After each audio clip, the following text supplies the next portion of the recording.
이번 시간은 이제 실제로 1차 방정식을 풀기 위해서 그 1차 방정식을 풀기 위한 기본 용어를 알아보시고 그 1차 방정식의 기본이 되고 있는 등식이 어떤 성질이 있나 이거를 공부해 보겠어요. 자, 우선 용어 정리 몇 번 해보자. 몇 개. 자, 첫 번째, 여러분들은 등식이란 말을 많이 썼어요. 그쵸? 등식이란 말은 이제 정리를 하면 예를 들어서 양팔 저울이 이렇게 있었는데 양쪽에 양팔 저울이 있었는데 오른쪽에는 몇 g인지 모르지만 Xg 되는 두 개의 저울추하고 이쪽을 하나를 놨어요. 그럼 당연히 오른쪽 어떻게 되나? 오른쪽이 올라가겠지. 가벼우니까. 그래서 봤더니 X 저울이 없어서 여기 어떤 5g짜리 저울추가 있었어. 그래가지고 5g짜리 하나 넣어놨어요. 그래도 얘가 작아. 그래서 1g짜리 하나 더 넣었더니 이거 수평을 이뤘어요. 그러면 이제 이걸 여러분들 식으로 나타낼 수 있을 거야. 왼쪽 접시에 있는 무게는 2x죠. 2x가 오른쪽 접시에 있는 x 더하기 5g, 1g이니까 6이죠. 이렇게 했더니 양팔 저울이 수평을 이뤘어요. 수평을 이룬다는 것은 등호로 성립되겠죠. 이렇게 등호를 써서 표현할 수 있겠지. 이렇게 나타내는 것을 우리가 등식이라고 하는데 이제 한마디로 정의를 하면 뭐냐면 수량 사이의 관계를 뭐를 사용해서 나타내냐면 등호를 사용해 나타나요. 그렇죠? 등호를 사용하여 나타낸 식. 걔가 등식이 됩니다. 자, 그렇게 해서 등식이 되고 그 다음 이제 나오는 게 이제 방정식이야. 방정식은 뭐냐면 바로 위에 있는 등식을 갖고 우리가 한번 살펴볼 거예요. 등식이 이런 등식이 있어. 그럼 x는 모르는 거죠. 그래서 여러분들 한번 쉬운 숫자를 한번 대입을 해보는 거야. 자, 누굴 대입해보냐? 우리 많이 쓰니까 한번 x 1 대입해볼까? 1 대입하면 요식은 2x라는 건 2 곱하기 x죠. 2 곱하기 1 x자리 1 들어갔어. 했더니 1은 2 어때요? 맞아요? 2와 7이 같아요? 이거는 x는 1일 땐 안 되는구나. 안 돼, 그치? 그래서 이번에는 어떤 게 있을까? 선생님이 껑충튀어서 한번 6을 대입해 보겠어요. 6을 대입하면 왼쪽은 2 곱하기 6은 6 더하기 6 이렇게 정리가 되죠? 그럼 2, 6은 12. 6 더하기 6도 12야. 아까 x1 대입할 때는 이게 틀린 식이었어. 그치? 요번에 x는 6을 대입했더니 요 등식이 맞게 돼요. 그래서 방정식이 거기서 이제 나온 거야. 방정식은 뭐냐 하면은 어떨 때는 참이 되고 어떨 때는 거짓이 돼. 그 어떨 때는 참이 되고 거짓이 되는 걸 결정하는 게 방정식에 있는 미지수 x의 값이죠. x의 값에 따라 방금 전에 살펴본 것처럼 참이 되거나 또는 거짓이 되는 식, 등식이겠죠. x의 값에 따라서 참이 되기도 하고 거짓이 되기도 하는 등식. 정확히 말하면 이건 등식이라고 써주셔야 돼요. 되는 등식. 걔를 우리가 방정식이라고 한다. 자, 그러면 방정식은 참이 되기도 하고 거짓이 되기도 하는 등식이야. 그럼 참이 되기도 하는 이 특별한 아이를 이제부터 뭐라고 하냐면 해라고 하는 거예요. 해. 즉 해는 뭐냐면 방정식을 참이 되게 하는 x의 값. 그걸 우리가 해라고 하는 거예요. 자, 앞으로 여러분들 방정식이라는 걸 계속 풀 때는 2i, x 얘를 찾으려고 하는 거예요. 사실은 지금 x라는 것을 해라는 것을 찾기 위해서 등식, 방정식 이렇게 막 설명을 한 거예요. 자, 그래서 여기 이제 얘가 나오는데 x 플러스 2는 3. 자, 요거 참이 되게 하는 거 선생님이 후보를 안 줬어. 만약에 한번 여러분들한테 x는 1이 참이 되니? 아래에 있는 식 중에서 x는 1일 때 참이 되냐? 고 물어보면 여러분들은 지금 할 수 있는 건 뭐예요? x 1이라고 했으니까 대입해 보는 거죠. 어때? 1 더하기는 3. 어때요? 그럼 얘는 참이 돼. 그럼 옆에 있는 식 볼까? 자, 여기도 x는 1이 참이 되냐고 물어보면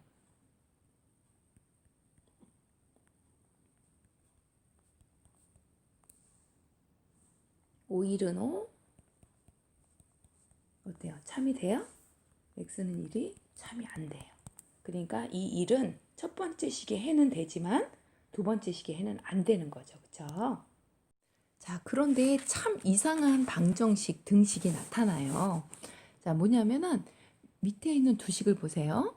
x 더하기 2x는 3x. 이것도 분명히 x가 있고 등식이니까 방정식이 돼. 그쵸?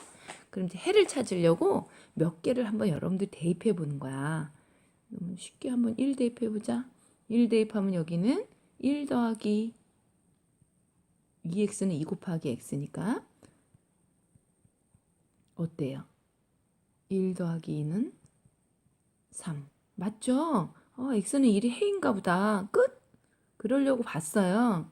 근데 이번에는 또 한번 2도 대입해 본 거야. 옆에 짝이. 2 대입해보면 2 더하기 2 곱하기 2는 3 곱하기 2. 아까 너 1 나왔는데 나 했더니 어때요? 2 더하기 4도 6 맞잖아. 그러면 x는 1도 해가 되고 2도 해가 돼. 두 개나 나왔어. 또 막 다른 걸 막 대입해 봤는데도 항상 이거는 다 맞아. 성립해. 자, 그래서 해가 하나만 있는 게 아닌 식이 있구나. 이렇게 아무나 와도 다 해가 되는 식이 있구나. 그런 걸 뭐라고 하냐면 항등식이라고 합니다. 그래서 x의 어떠한 값에 대하여도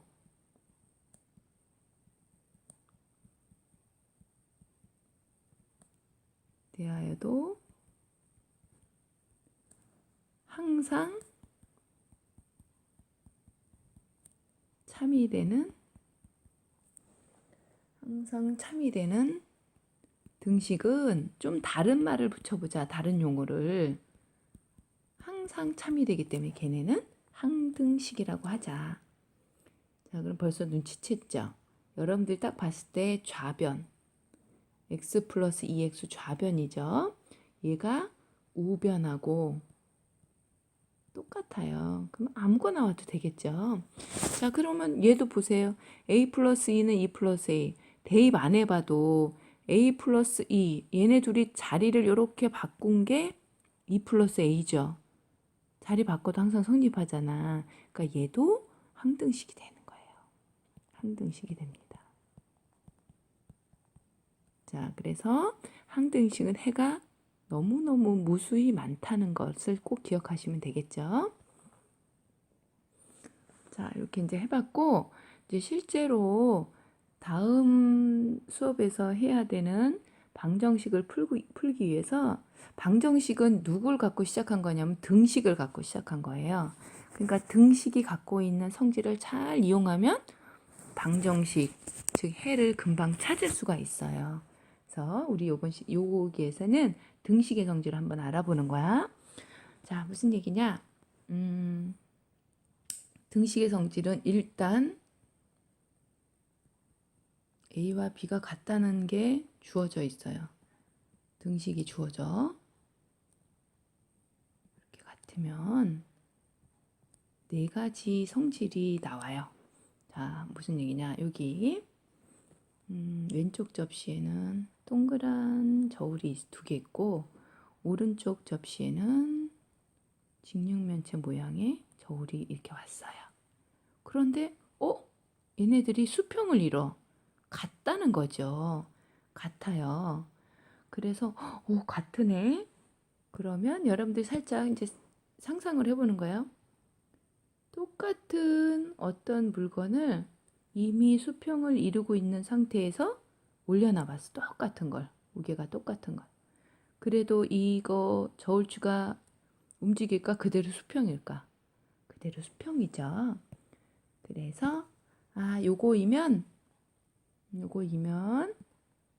원래 A하고 B가 같았는데 저울추를 하나씩 올려놔봤어요. 올려놨다는 건 똑같은 무게를 이렇게 더해준 거죠. 더해도 된다. 이게 첫 번째 성질이에요. 그 다음에 두 번째는 뭐냐면 얘네 똑같으네. 그래서 한번 그래? 그러면 똑같은 거 한번 얘도 뺐어요. 그랬더니 왼쪽이 쿵 올라가겠죠. 그죠? 무게가 작으니까. 그래서 똑같은 걸 다시 얘도 뺐어요. 그래도 어떻게 했어요? 무게가 같아지니까 결국에는 수평을 그대로 이루겠죠. 그래서 요번 두 번째 성질은 뭐냐면 A와 B가 같아요. 그런데 빨간색 저울추를 똑같은 무게를 양쪽에서 덜어냈다는 건 어떻게 한 거예요? 같은 수를 빼도 되는구나.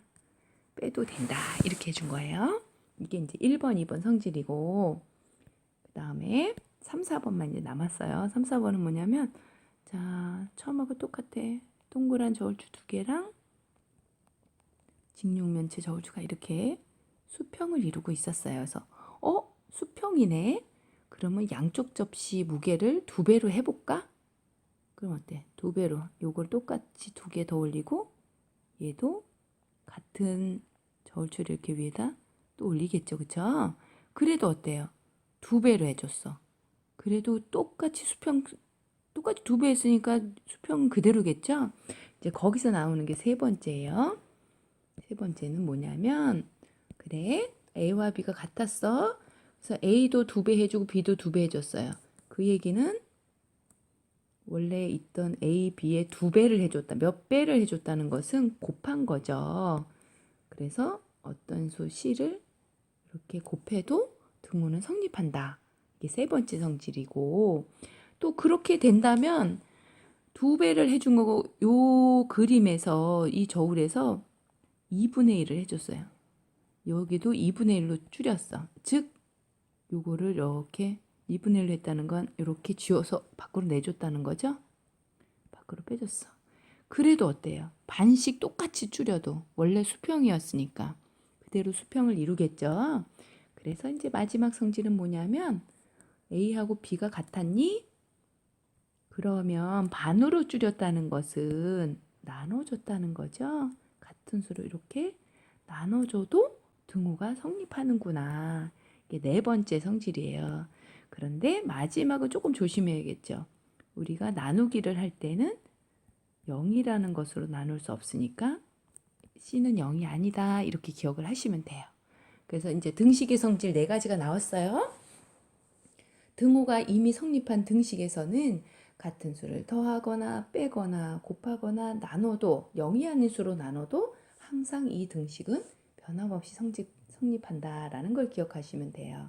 자, 그러면 요거 그냥 넘어가기가 조금 섭섭하니까 자, 우리 한번 예를 들어서 선생님이 어떻게 등식을 이용하는지 두 개만 딱 예를 들어 볼게요.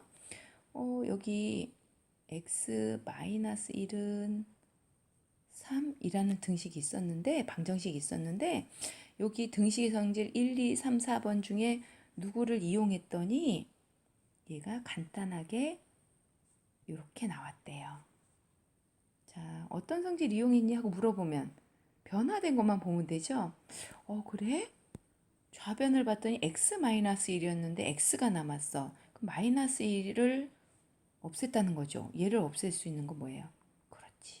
절대값 갖고 부호 다른 거. 그런데 뭐냐 그러면 이쪽만 플러스 1 하면 안 되고 첫 번째 성질에서 같이 더해주라 그랬죠. 그러면 x는 4 금방 나오죠. 그래서 1번 성질 이용한 거구나. 이렇게 찾을 수가 있어요. 자, 그 다음에 또 예를 들어서 2x는 6 이렇게 했었는데 선생님이 1, 2, 3, 4번 중에 누구를 이용했더니 이렇게 간단하게 3이라는 걸 찾을 수 있었어요. 어떻게 한 걸까? 2x가 x가 됐어. 얘는 2로 나눠줬구나. 근데 뭐라 그랬냐면 같이 나눠주라 그랬어요. 어때요? 똑같이 나눠주면 등호 성립한다는 4번을 이용한 거죠. 그래서 여기 지금 살펴본 1, 2, 3, 4번을 잘 이용하면은 방정식을 빠르게 풀 수가 있어요. 그 방정식 풀이는 다음 수업에서 한번 같이 해보겠어요.